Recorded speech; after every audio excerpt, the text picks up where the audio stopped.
اعوذ باللہ من الشیطان الرجیم بسم اللہ الرحمن الرحیم۔ قرآن و حدیث میں قیامت کی بہت سی نشانیاں ذکر ہوئی ہیں، جن میں سے بہت سی اب تک پوری ہو چکی ہیں، لیکن بہت سی قیامت کے انتہائی قریب جا کر پوری ہوں گی۔ انہی نشانیوں میں سے ایک دعوت الارض بھی ہے۔ قرآن پاک کی سورہ نمل میں اللہ تعالیٰ نے اس جانور کے بارے میں ارشاد فرمایا ہے کہ اور جب قیامت کا وعدہ پورا کرنے کا وقت قریب آ جائے گا تو اس وقت ہم لوگوں کی عبرت کے لیے زمین سے ایک عجیب و غریب جانور نکالیں گے اور لوگوں سے باتیں کرے گا اور کہے گا کہ اب قیامت قریب آ گئی ہے۔ یہ جانور ہم زمین سے اس لیے نکالیں گے کہ لوگ ہماری نشانیوں کا یقین نہیں کرتے تھے۔ علماء نے لکھا ہے کہ دعوت الارض چوپایا کی صورت میں ہوگا جس کی لمبائی 60 گز کی ہوگی، اور بعض حضرات نے کہا ہے کہ اس عجیب الخلقت جانور کی شکل یہ ہوگی کہ چہرہ انسانوں کی طرح، پاؤں اونٹ کی طرح، گردن گھوڑے کی طرح، سرین ہیرے کی طرح، سینگ بارسنگے کی طرح اور ہاتھ بندر کی طرح ہوں گے۔ نیز اس کے نمودار ہونے کی صورت یہ ہوگی کہ کوئی صفحہ جو کعبہ کے مشرقی جانب واقع ہے یکا یک زلزلے سے پھٹ جائے گا،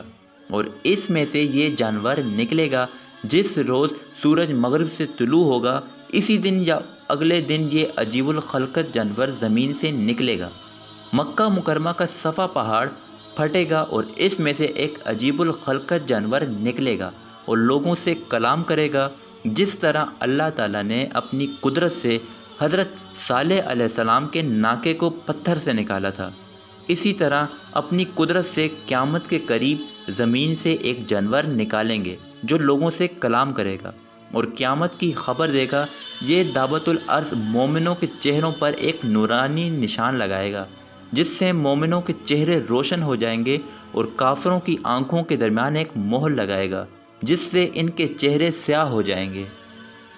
دعوت الارض کے بارے میں روایات میں آتا ہے کہ اس کے ایک ہاتھ میں حضرت موسیٰ علیہ السلام کا عصا ہوگا جس سے وہ مسلمانوں کے چہروں پہ نشان لگائے گا، اس سے مسلمانوں کے چہرے روشن ہو جائیں گے۔ اسی طرح اس کے دوسرے ہاتھ میں حضرت سلیمان علیہ السلام کی انگوٹھی ہوگی جس سے وہ کافروں کے چہروں پہ نشان لگائے گا اور ان کے چہرے سیاہ ہو جائیں گے۔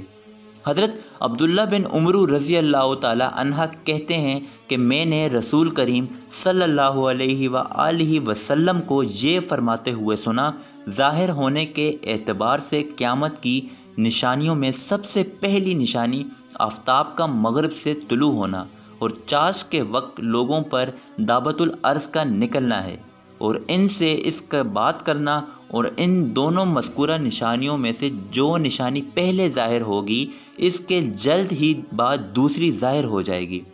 دعوت الارض تمام شہروں اور علاقوں میں اتنی تیزی کے ساتھ دوڑا کرے گا کہ کوئی فرد بشر اس کا پیچھا نہ کر سکے گا، اور دوڑ میں اس کا مقابلہ کر کے اس سے چھٹکارا نہ پا سکے گا۔ جہاں جہاں جائے گا ہر شخص پر نشان لگاتا جائے گا۔ شیخ جلال الدین محلی نے فرمایا کہ خروج دعویٰ کے وقت امر بالمعروف اور نہی عن المنکر کے احکام منتقع ہو جائیں گے، اور اس کے بعد کوئی کافر اسلام قبول نہ کر سکے گا۔ یعنی دعوت الارض کے خروج کے بعد نہ تو کوئی توبہ کر سکے گا اور نہ ہی اسلام قبول کر پائے گا۔ جو کافر ہوگا وہ کفر پر قائم رہے گا، اور جو مومن ہوگا اس سے اسلام پر موت آ جائے گی۔ ایک اور قول کے مطابق ایک ہوا چلے گی اور جتنے بھی اللہ پر ایمان رکھنے والے مومن ہوں گے وہ سب مر جائیں گے،